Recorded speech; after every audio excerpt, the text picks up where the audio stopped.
The raid on Lenox Avenue came at 5:17 a.m. Officers found the ledgers gone, the bookkeeper vanished, Stephanie St. Clair seated calmly at her desk. She already knew the name that sent them. They didn't know she'd been waiting.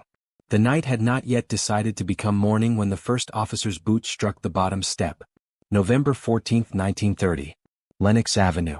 The kind of pre-dawn dark that settles over Harlem between the jazz clubs going quiet and the street vendors coming alive. That particular stillness that belongs to no one, lasting briefly before the city reclaims it. 6 officers from the 28th Precinct moved up the stairwell in single file, their footsteps deliberate, their warrants signed the previous afternoon by a magistrate who had never set foot north of 110th Street. They expected chaos. They expected scrambling. They expected the particular disorder of an operation caught unaware. What they found was stillness.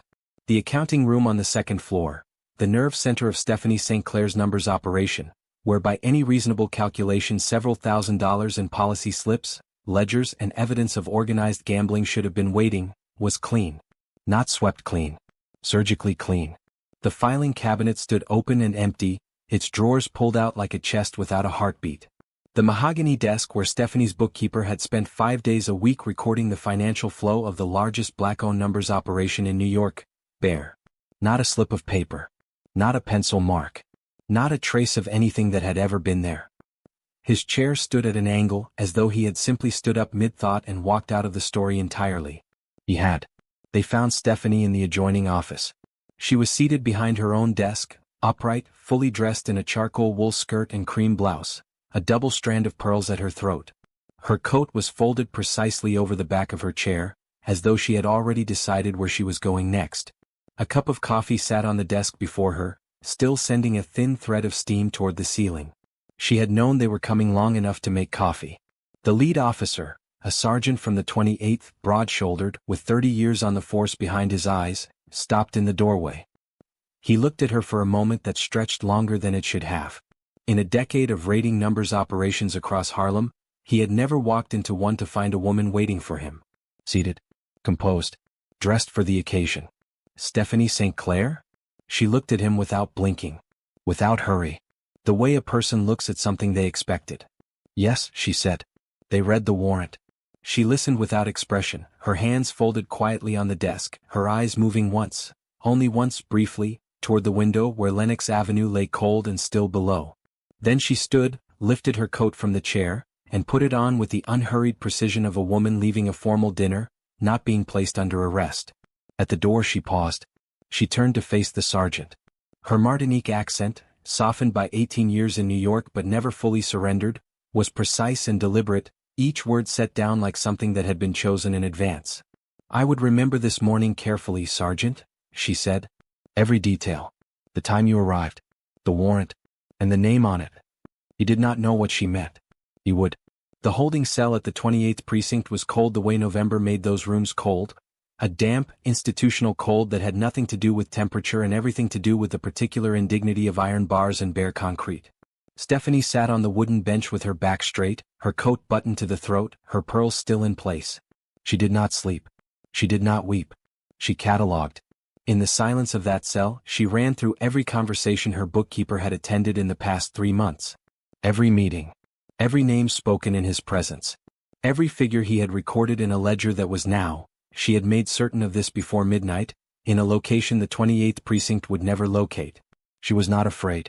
Fear was a luxury she had not been able to afford since 1912, when she had stepped off a ship into a country that had decided, long before she arrived, precisely how much she was worth. She already knew the raid was wrong. She already knew who had constructed it. Now she needed one thing only, confirmation of the name. And by morning, through channels the sergeant upstairs would never understand, she already had it. Martinique. An island owned in the way that colonies are owned. The land, the labor, the horizon itself parceled out and administered by men who had sailed from France and looked at everything beautiful and seen only what could be extracted from it. Stephanie St. Clair grew up understanding colonial order the way island children understood weather, as something you moved around, not through. Her mother ran a small laundry on the outskirts of Fort-de-France. Her father's name appears in no document that survives. What survives is Stephanie herself, which tells you something about where the endurance came from, and something more about what the island could not contain. She arrived in New York in the spring of 1912, 26 years old, alone. $40 folded into the lining of a traveling bag she had carried across the Atlantic on a vessel not designed for comfort. She did not speak English when she arrived. She had no family in the city, no employer waiting, no address to give the immigration officer who looked at her papers with the practiced disinterest of a man who had processed 1,000 like her before lunch. She had one thing no one at that dock could have measured or confiscated: a mind that read systems, the rules and the exceptions, the leverage points and the silences, with a precision that no formal schooling had given her and that years of navigating colonial Martinique had refined into something approaching strategic genius. For the first years in New York she cleaned houses. She did not complain. She did not perform gratitude she did not feel. She worked and she watched and she learned. In the parlors and back kitchens of Upper Manhattan, she studied English with the focused intensity of a woman who understood that language was access. She learned how white New York organized itself. The banks it used, the courts it trusted, the newspapers it believed, the political machinery that moved beneath the surface of everything respectable. She observed how money moved through those systems and where it stopped. She memorized names. She noted habits. She understood, without sentimentality, that the households employing her saw a black Caribbean woman and registered something closer to furniture, present, useful, and entirely invisible. She filed all of it away. She would need it later. By 1923, Stephanie had accumulated enough capital to make her first serious investment. Not in property. Property required a bank, and no bank in New York was extending mortgages to black women in 1923. Not in a storefront. Storefronts required leases and landlords had their preferences. She invested in something that required no white institution's approval, no loan officer's signature, no landlord's permission. She invested in arithmetic. The numbers racket, called in Harlem the policy, the daily number, the game, was the closest thing Harlem's black community possessed to a financial institution of its own. Each morning, a 3-digit number derived from the previous day's published racetrack totals became that day's winning number. For a penny, a nickel, a dime, any resident of Harlem could play. The odds stood at 600 to 1. The house held its percentage. The runners who collected bets across Harlem's blocks took their cut. And the operator, the person who capitalized and organized the system, who absorbed the losses and managed the payouts, kept what remained after all of that. What remained, properly managed, was a remarkable sum of money. Stephanie managed it properly. Within 3 years she had organized 47 runners across 12 blocks of Harlem, from 110th Street North to 145th, from the eastern edge of Lenox Avenue to the western boundary of Amsterdam Avenue. Each runner carried a defined territory, a daily reporting obligation, and a compensation structure Stephanie had calculated with the deliberate care of someone who understood what resentment costs in an operation built on loyalty. She hired 11 collectors to verify the runners' daily tallies independently. She established a daily reconciliation protocol. Every figure cross-checked, every discrepancy investigated within 24 hours, no exception. At the center of this system she placed a bookkeeper. His name in this account was Clarence, a Howard University graduate who had arrived in Harlem during the Renaissance years and discovered, as black professionals of his generation regularly discovered, that his credentials opened no doors on Wall Street and only narrow ones in Harlem's legitimate economy. He was methodical, subdued, and, to all appearances, meticulously discreet. He maintained the ledgers in a format Stephanie had designed herself. Cross-referenced coded columns whose structure would have been illegible to anyone who did not already possess the cipher key. She paid him $85 a week. In 1926 Harlem, that was not a salary. It was a statement of value. She paid it for 2 reasons: because competent work deserved fair compensation, and because a man compensated fairly carries a smaller appetite for betrayal. She was not sentimental about human nature. She was strategic about its conditions. By 1930, the operation at its seasonal peak was generating $150,000 per month. The runners knew their blocks. The collectors knew their runners. Clarence knew the ledgers. And Stephanie knew everything, including what Clarence did not know he was not permitted to see. Because inside the visible architecture of her empire, Stephanie had constructed something else entirely. The files documenting 14 years of police corruption, the photographs, the bank records, the sworn witness statements recording bribes paid to officers at the 28th and 32nd precincts, the signed receipts and notarized testimonies she had assembled with the patience of a woman who understood that evidence gathered early costs nothing and evidence gathered late costs everything. Those files were never in the accounting room on Lenox Avenue. They had never been in any space Clarence entered. They resided in 3 separate locations: a lockbox in a law office on 125th Street, a sealed envelope held by a trusted contact in Brooklyn, and a safe in the apartment at 409 Edgecombe Avenue, Sugar Hill, whose combination only Stephanie knew. She had also maintained a parallel ledger, a shadow record of the entire operation, kept in her own handwriting, cross-referencing every significant transaction since 1923. Should the primary records ever be compromised, this one survived. Should this one surface, the primary records would be unremarkable. The system was engineered to be indestructible because it was engineered to be redundant. 2 versions of the truth, each making the other unnecessary to defend. Clarence knew the numbers. He did not know the system. That distinction, between trusting someone with the surface of a thing and trusting them with its architecture, was not a matter of suspicion. It was a matter of design. Trust, for Stephanie St. Clair, was never unconditional. It was tiered, tested, and deliberately incomplete. Every person in her organization was given exactly as much access as their role required and not one piece more.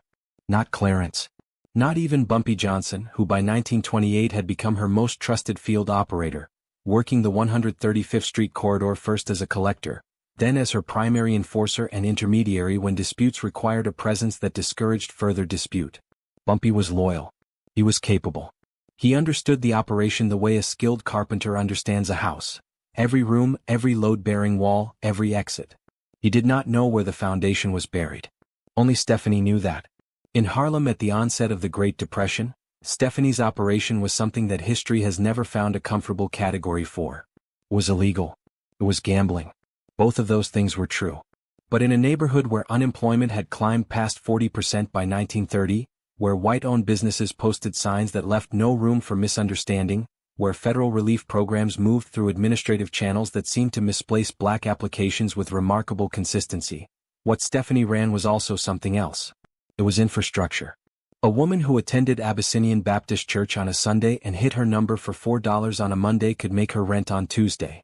A man working as a runner on the corner of Lenox and 133rd Street earned more in a week than the city's legitimate economy would offer him in a month. The slips moved through every barbershop and beauty salon between 110th and 145th Streets, and the money they generated re-entered those same blocks, those same families, those same businesses. It was not charity. It was circulation. The kind of economic circulation that Harlem's black community had been deliberately cut off from everywhere else. This was the empire waiting in that accounting room when the 28th Precinct's warrant was signed. What the men behind that warrant had calculated was the ledger's value as evidence. What they had not calculated was how much of the ledger Stephanie had already moved, and what she had moved it to make room for. The records were in 3 locations they would never find. The evidence was secure. And the name she needed was already traveling toward her through the channels she had spent 18 years building. She had not built those channels for emergencies. She had built them because she had always known emergencies were inevitable. Clarence had not set out to betray anyone. That was the particular nature of how these things worked. And Stephanie understood it, sitting in the holding cell on Lenox Avenue, reconstructing the timeline with the methodical precision she applied to every problem that mattered. People who turned rarely began as conspirators.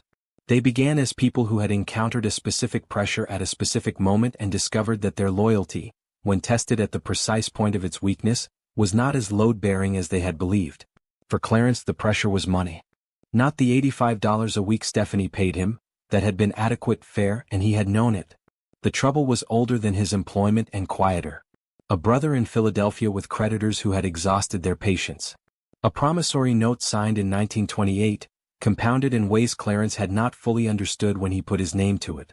By January of 1930, the figure had reached $430, a sum that had attached itself to the back of every ledger entry he recorded, that sat behind every coded column he tallied, and that waited for him each evening when he locked the accounting room door on Lenox Avenue and walked the 12 blocks back to his single room on 132nd Street. It was the kind of debt that does not announce itself loudly. It simply makes itself present, quietly, in the space between what a man has and what he owes, until the space closes entirely. He had not told Stephanie. He should have. The man who found him did so on a Wednesday evening in early February, at the worn counter of a luncheonette on 133rd Street. The kind of place that kept its lights low and its coffee hot and its conversation private, where the noise of the kitchen covered the noise of whatever needed to be said.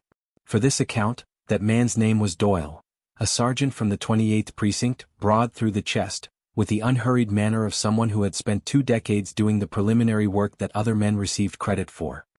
He sat down beside Clarence without introduction, picked up a menu he did not read, and ordered 2 coffees without asking. What Doyle said in the next 14 minutes was not a threat. That was the precision of it. Threats could be reported, resisted, refused. What he offered instead was relief, $430, cleared in full and confirmed in writing.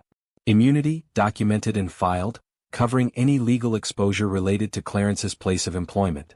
Relocation assistance, practical, quiet, and arranged through channels that left no record. All of it contingent on one thing. Not the ledgers. Not the physical records. Simply the information they contained. The structure of the operation. The territories. The accounting protocols. The dates and figures that would give a warrant application a foundation specific enough to hold up in front of a magistrate. Doyle finished his coffee. Left exact change for both cups. Walked out without looking back. Clarence remained at the counter for another 20 minutes, his hands around a cup that had gone cold, watching the street through the window while Harlem moved past in the February dark. When he finally stood and buttoned his coat and stepped outside, he was already calculating, not whether to accept, but how long he could justify the delay before accepting. He made his decision before the week was out. Stephanie reconstructed all of this not from assumption but from pieces. Specific, verifiable pieces, delivered through a network that had been designed precisely for moments like this one. The first piece came from a runner named Marcus, who worked the eastern side of Lenox Avenue between 135th and 138th Street. On 3 separate Tuesday evenings in February, the 4th, the 11th, and the 18th, Marcus had observed Clarence at the corner of 135th Street and 7th Avenue, in conversation with a man he did not recognize. White, heavy-set. Not a resident of the neighborhood and not someone who moved through it like a visitor.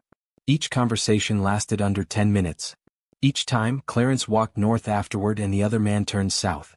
Marcus had noticed because the stranger held himself with the specific stillness of someone accustomed to authority, the practiced composure of a man who expected others to wait while he finished speaking. Marcus hadn't understood what he was seeing. But Stephanie's collectors had standing instructions, passed verbally, repeated at every monthly meeting, to report anything that didn't fit the expected pattern of a day. Anything at all. However small. The instructions existed because Stephanie had learned, over 18 years, that the most important information rarely announced its own importance.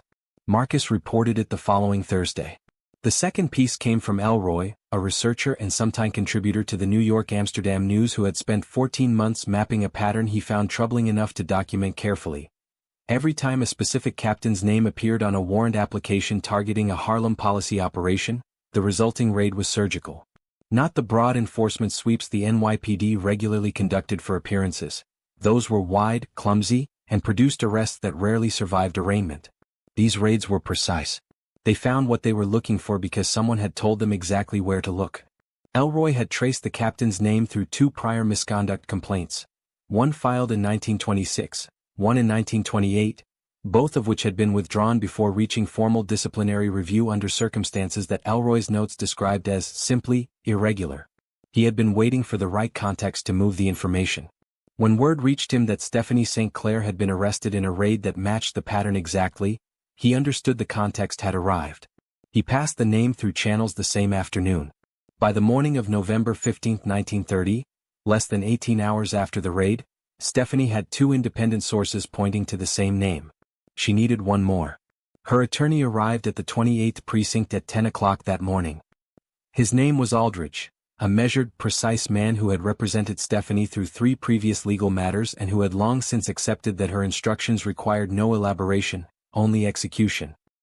He set his briefcase on the table between them, unlatched it without ceremony, and removed a single folded piece of paper. He set it in front of her. Said nothing. Stephanie unfolded it.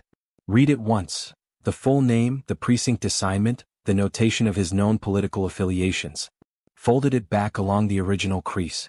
Held it in her hand for a moment that Aldridge later described, to himself and no one else, as the stillest he had ever witnessed in a person holding consequential information.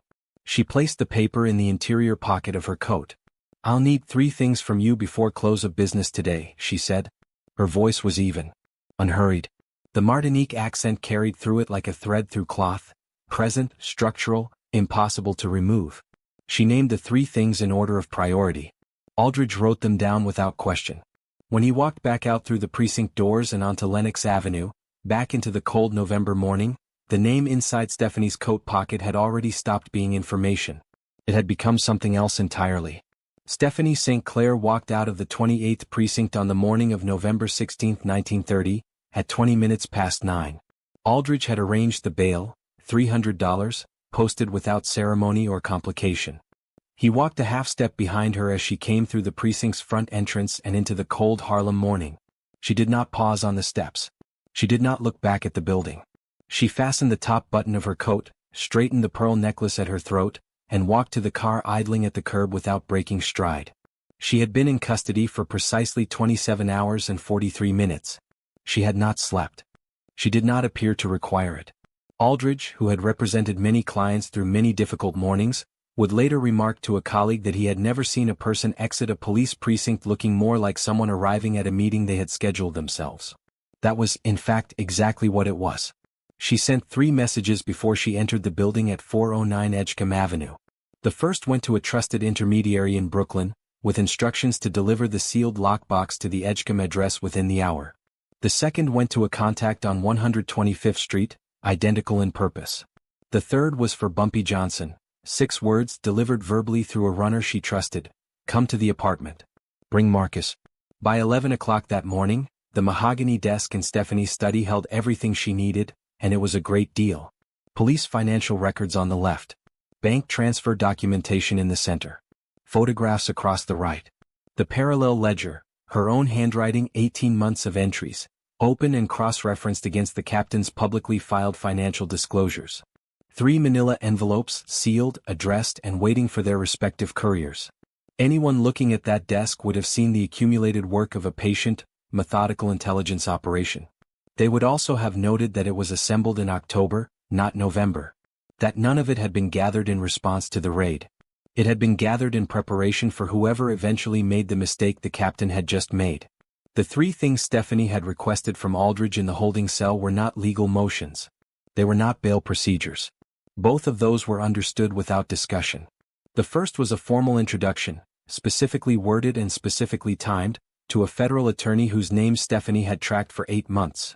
A man named Carter, operating from an office in Lower Manhattan, who had been quietly building an inquiry into Tammany Hall-linked corruption across 3 Manhattan precincts. Aldridge had known Carter professionally for 3 years and had never introduced them.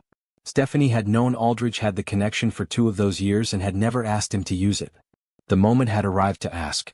The second was a sealed letter, drafted by Aldridge in precise legal language, addressed to the Office of the Police Commissioner of New York. The letter questioned the procedural basis of the November 14th raid on 5 specific grounds, each ground selected by Stephanie not because it guaranteed a courtroom victory, but because it required a formal institutional response, created an official paper record, and placed the captain's name inside a document he could neither access nor expunge. The third was a meeting, arranged for the afternoon of November 16th at a location of Stephanie's choosing, with Alderman Raymond Hooper of Harlem's 21st District. A man she had known since 1928. A man who had received 3 quiet favors from her over 2 years and had never been asked to repay a single one. He would be asked today. The envelope for Elroy at the New York-Amsterdam News had been assembled 18 days before the raid. Not in response to it. Before it. In the first week of October, when Stephanie's documentation of the captain's activities had reached what she judged a sufficient threshold, she had assembled the contents, sealed the envelope, and placed it in the lockbox on 125th Street. She had not known whether the raid would come in November or January or the following spring. She had known it would come eventually because men like the captain, politically ambitious, financially compromised, and operating in a precinct where his actions had a ready buyer, always eventually moved. She had simply needed to be ready when they did. The envelope contained 3 elements. A copy of the captain's personal bank records for the period January through September 1930, showing 11 deposits totaling $4,200 in amounts inconsistent with any declared source of income. A bank transfer record tracing a payment of $600 to an account registered to a name Elroy would recognize. And 3 photographs taken on the evening of September 18th, outside a restaurant on West 46th Street in Midtown Manhattan, the kind of restaurant where a precinct captain and a man named Archie Farrell could meet without expecting to encounter anyone from Harlem. Archie Farrell was known to every organized crime reporter in New York as a financial intermediary for Dutch Schultz's operations, the man who moved money between Schultz's accounting structure and the officials who had accepted his protection payments. His presence in those photographs beside the captain answered, without a word of accompanying text, every question Elroy needed answered. Stephanie handed the envelope to Bumpy Johnson at 11:30. His instructions were precise. Deliver it to Elroy personally at the Amsterdam News offices on 135th Street, before 2 o'clock. Confirm receipt directly. Elroy received it at 1:47 p.m. He read its contents at his desk, looked up once at the window, and understood immediately that what he was holding was not a tip. It was a story that had already written itself. The package for the federal attorney Carter was sent anonymously. No return address, no signature, no covering letter. Stephanie had chosen anonymity not out of self-protection but out of deliberate strategic logic. Evidence arriving without attribution spoke to its own quality. It could not be dismissed as interested testimony. It arrived as documentation and asked to be evaluated as documentation. Inside, the same bank transfer records from the envelope, duplicated and expanded. Transfer dates and amounts, ranging from $250 to $900 per transaction, covering 11 payments across 20 months. Each payment verified against the publicly filed financial disclosures the officers of the 28th Precinct had submitted to the city, disclosures that, placed beside the private records, produced a discrepancy that would have been notable in a junior clerk's accounts and was extraordinary in a police captain's. Carter's office had been working their Tammany inquiry for 8 months. They had organizational charts and witness accounts and documented patterns of behavior. What they had struggled to assemble was the specific financial transaction records that transformed a pattern into a provable case. Stephanie had sent them 40 pages of exactly that. The package left Edgecombe Avenue by private courier at 1 o'clock in the afternoon. The letter to the police commissioner Stephanie drafted herself, in her own handwriting at the mahogany desk, between 11:30 and 12:15. It ran to 2 pages. It cited the November 14th warrant application by its case number. It identified 5 specific procedural irregularities in the warrant's preparation, the kind of irregularities visible only to someone who had spent years learning the legal architecture of how warrants were constructed and challenged. It formally requested a supervisory review of the officers involved in executing the arrest. And it was signed in full in ink, Stephanie St. Clair, 409 Edgecombe Avenue, New York. A black Caribbean woman arrested less than 30 hours earlier on a warrant she was challenging, had just written in her own name to the commissioner of the New York Police Department, citing chapter and verse of procedural law and demanding accountability. She was not doing this because she expected the commissioner to act with urgency. She was doing it because the letter, once received and logged, became a public record. Because the captain's name, entering an official complaint filed by the woman he had targeted, was now embedded in institutional paperwork he could neither retrieve nor neutralize. Because every subsequent development in the case, every reduction of charges, every dropped count, every quiet internal transfer, would now sit alongside this letter in the same file, telling a coherent story that required no interpreter. The letter was delivered by hand at 2:30 p.m. Alderman Raymond Hooper arrived at 409 Edgecombe Avenue at 4 that afternoon, punctual, composed, and visibly careful. He was the kind of man who had survived Harlem's political landscape by remaining useful to multiple parties simultaneously without becoming indispensable to any of them. He had accepted Stephanie's favors between 1928 and 1930 with the practiced discretion of someone who understood the arithmetic of obligation. Today the arithmetic resolved. She did not ask him for much. A conversation, informal, undocumented, entirely deniable, with a colleague on the Manhattan Borough Board who sat on the committee reviewing precinct performance metrics. The colleague required no specific information. He required only a question, asked in the normal course of business. Why had the 28th Precinct's warrant approval rate for organized crime matters increased by 31% over the previous 10 months, and had anyone reviewed whether the evidentiary quality of those warrants was consistent with the approval rate? The question alone, asked from inside the political structure by a man with standing to ask it, would create pressure the captain could feel before he could identify its source. Hooper left at 4:40. He had said very little throughout. He had long since understood that silence was the correct register when Stephanie St. Clair was explaining something.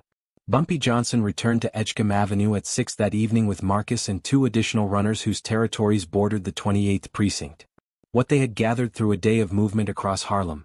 Movement that drew no notice because they belonged there in a way that no officer tailing Stephanie ever had, confirmed everything she had believed and added one thing she had not known. The captain had been contracted. 3 months prior, a rival policy operator working out of East Harlem, a man who had been attempting to push his territory south for 2 years and who had correctly identified Stephanie's operation as the primary obstacle, had approached him with a financial arrangement. Assist in the legal dismantling of her operation. Accept a percentage of the vacated territory as compensation. The captain had considered it for 1 week and accepted. Doyle had not been conducting a departmental initiative. He had been purchased. Stephanie listened to this without changing her expression. Bumpy watched her absorb it. The specific, contained stillness she maintained when new information was adjusting the geometry of something she already understood. She made one notation in the parallel ledger. Then she looked up. "Good," she said. "That changes one thing." Bumpy did not ask which thing. He understood, from 2 years in her employment, that she would tell him precisely what he needed to know at precisely the moment he needed to know it. By 7 o'clock on the evening of November 16, 1930, 33 hours after 6 officers had climbed a stairwell on Lenox Avenue expecting to dismantle an empire, every piece was in motion. The Amsterdam News envelope was in an editor's hands. The federal package was in transit to Carter's office. The commissioner's letter was logged and filed. The alderman was conducting a quiet conversation with a colleague who did not yet understand its significance. Anne Stephanie St. Clair was at her mahogany desk at 409 Edgecombe Avenue, the desk she had specifically selected for its width, because she had always understood that her work would require the surface, drinking coffee that had gone cold and making no move to remedy it. From Small's Paradise, 3 blocks south on 7th Avenue, a jazz band was playing something unhurried and exact. The music drifted up through the November dark and through the window she had left open precisely 1 inch. She had not assembled any of this in response to the raid. She had assembled it for the moment someone made the specific mistake the captain had made, the mistake of believing that moving against Stephanie St. Clair was an act of pursuit, when it had always, from the moment she identified his name in her intelligence files 14 months ago, been an act of walking directly into something she had already prepared. She closed the parallel ledger. She turned off the desk lamp. She waited. What happened next did not happen loudly. That was the nature of the particular force Stephanie St. Clair had assembled and released. It did not announce itself. It did not arrive in a single confrontation or a single moment of visible triumph. It arrived the way structural damage arrives, quietly from multiple directions simultaneously, in a sequence of small collapses that each seemed containable until all at once they were not. The first sign came from inside the 28th precinct. On the afternoon of November 17th, the day after Stephanie walked out on bail and set every piece in motion, a precinct clerk named Williams, who owed Stephanie a favor he had been hoping she would forget, sent a single sentence through the channel she had established for exactly this purpose. "He's been called upstairs." It meant the captain had been summoned to a meeting with the precinct's commanding officer. It meant something had reached the floor above his. It meant the walls had already begun to move, though no one on the outside yet knew in which direction. Stephanie received the message at 6:15 that evening. She read it, set it down, and returned to the book she had been reading. She had expected this. The New York Amsterdam News published on November 19, 1930. The article appeared on page 3, a deliberate choice by Elroy, who understood that front-page placement would trigger immediate legal challenges, while page 3 would circulate through Harlem's community without the same institutional alarm. It ran to 8 paragraphs. Its headline referenced a pattern of targeted enforcement actions against black-owned Harlem businesses and documented, in precise and source detail, the financial relationships between certain unnamed officials at a Harlem precinct and a rival white-operated policy ring seeking to expand into black-controlled territory. The article did not mention the captain by name. This was the most frightening thing about it. Within the 28th precinct's chain of command, and within the offices connected to the borough president's political network that the captain had cultivated for 3 years, the absence of the name communicated something far more threatening than its presence would have. It meant the name was being held. It meant Elroy, and whoever had provided his documentation, had made a deliberate editorial decision to withhold it. It meant the name could appear at any time. In a follow-up article. In a court filing. In a federal inquiry. In any number of places and at any time of someone else's choosing. Men who depended on the captain's discretion began to quietly review their own exposure. Men who had approved his warrant applications began to quietly review the paper trail. The captain, by the afternoon of November 19th, had ceased to be an asset to anyone who had previously benefited from his work. He had become a calculation, specifically, the calculation of what it would cost to be associated with him when the name finally appeared. That calculation produced a unanimous answer. On November 20th, Aldridge filed a formal legal challenge to the charges arising from the November 14th arrest. The filing cited the 5 procedural irregularities Stephanie had identified in the holding cell and had instructed him to document. It additionally cited, for the first time in any official proceeding, the evidence establishing that the warrant application had originated not from independent police investigation but from information provided by a paid informant whose compensation had been arranged by a precinct official acting in concert with a commercial rival of the arrested party. The filing named the captain. It named Doyle. It named the warrant application by case number. The filing was public. It was available to any journalist, prosecutor, or interested party who chose to examine the court record. 3 people examined it within 48 hours. 1 worked for the Amsterdam News. 1 worked for the federal attorney's office. 1 worked for a law firm with no obvious connection to the case whose interest Aldridge noted and did not find surprising. On November 22nd, 3 of the original charges were reduced. The district attorney's office issued no statement explaining the reduction. On November 24th, 10 days after the raid, 10 days after 6 officers had climbed the stairwell on Lenox Avenue with a warrant and a certainty that had turned out to be borrowed, the remaining charges were dropped in their entirety. No statement was issued. No explanation was offered publicly. No hearing was held.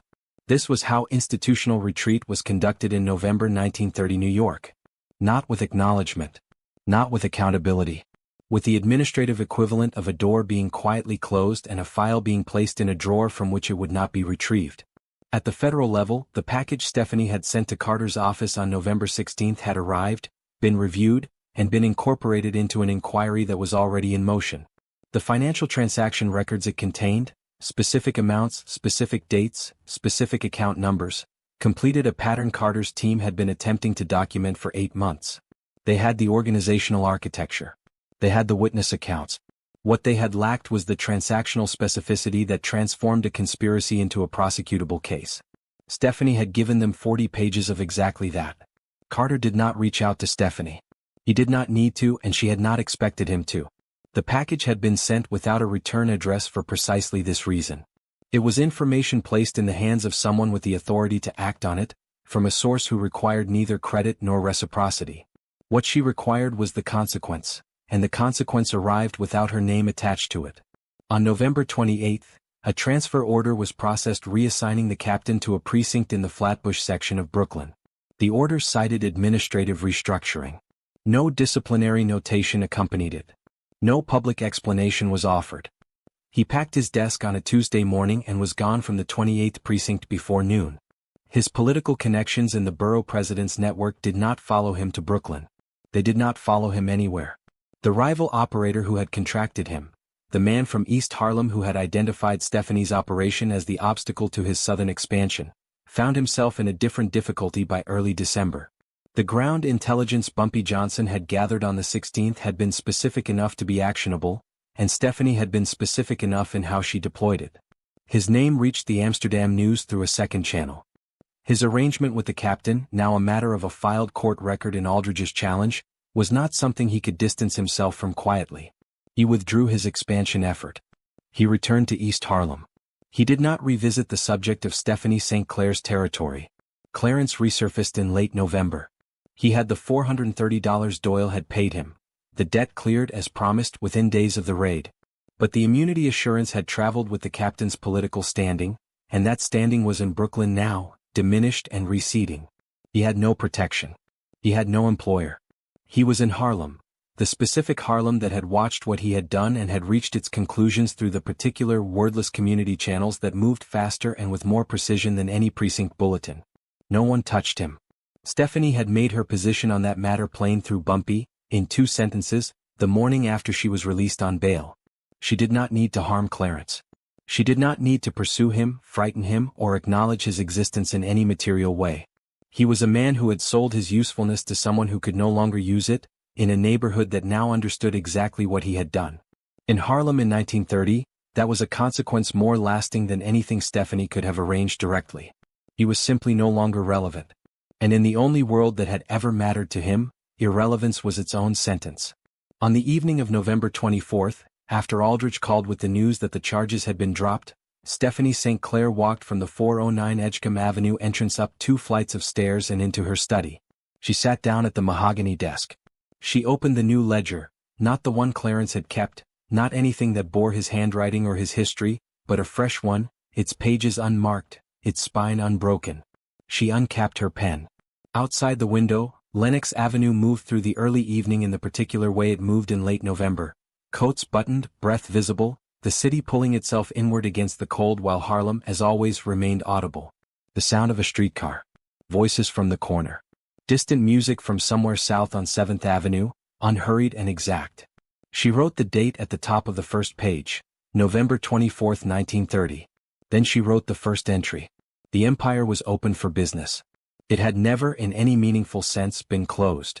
Some stories end with a confrontation. A raised voice.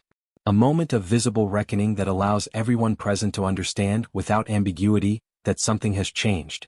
This was not that kind of story. It never had been. What followed November 24, 1930, the day the charges were dropped without statement or ceremony, was not a dramatic conclusion. It was something quieter and more permanent. The gradual recognition, among everyone who had participated in what had been done to Stephanie St. Clair, that the attempt had not merely failed. It had left them worse than it found them. The captain did not recover. His transfer to the Flatbush precinct in Brooklyn removed him from the political infrastructure he had spent 3 years cultivating, and that infrastructure did not extend to Brooklyn and did not attempt to follow him. The borough president's office, whose peripheral involvement in his activities had been flagged in Aldrich's court filing without being named outright, responded to his relocation with the specific silence of an organization that had quietly decided to treat a liability as a stranger. Carter's federal inquiry, building through the winter of 1930 and into 1931, used the documentation Stephanie had provided to construct a case that named officers below the captain's level but created a record that placed his activities in permanent institutional context. He was not prosecuted. He was simply stranded, in a precinct where no one owed him anything, where his previous connections meant nothing, and where the political ambitions he had cultivated for a decade had been rendered impossible by a paper trail he had not known existed until it was too late to close it. He retired from the department in 1933. Quietly. The rival operator from East Harlem did not attempt a southern expansion again. His name had entered the public court record through Aldrich's filing, and the exposure was sufficient, combined with the withdrawal of the captain's institutional protection, to make any further movement toward Stephanie's territory a calculation with no favorable outcome. He remained north of 145th Street. He did not send intermediaries. He did not raise the subject. The political figure whose interests had sat one layer above the captain's was never publicly named in connection with the raid. He did not need to be. His Harlem business interests, several of which relied on arrangements with the same precinct infrastructure the captain had represented, quietly evaporated over the following 18 months. Not through any single dramatic withdrawal. Through the accumulated effect of meetings not attended, telephone calls not returned, and partners who had quietly drawn their own conclusions about the cost of proximity to a man whose name now lived in a federal inquiry's supporting documentation. He ceased to matter in Harlem. Which, for a man whose ambitions had been specifically Harlem-facing, was an outcome indistinguishable from defeat. Harlem itself understood what had happened without being told. This was the particular quality of the community Stephanie had spent 18 years building relationships within. It processed information through channels that required no newspaper article and no public announcement. The runners knew. The collectors knew. The barbers and the church deacons and the women who ran the beauty salons on Lenox Avenue and the men who kept the books at Small's Paradise knew. What they knew was not the legal specifics or the names in the court filing. What they knew was the essential fact. A Caribbean woman had been arrested in a coordinated attempt to destroy what she had built, and she had walked out of a holding cell and disassembled the attempt with the same precision she applied to everything else. No one who depended on Stephanie St. Clair's operation needed to understand the mechanism. They simply needed to understand that it had worked. And they did. What this episode established, in the winter of 1930, and in the years that followed it, was not merely that Stephanie was difficult to move against. That had always been understood, imperfectly, by the people who had tried and not succeeded. What it established more precisely was the reason why. The reason was not violence, though the possibility of violence was never entirely absent from the world she operated in. The reason was architecture. She had built something that was designed, from its foundation, to be attacked and to survive the attack.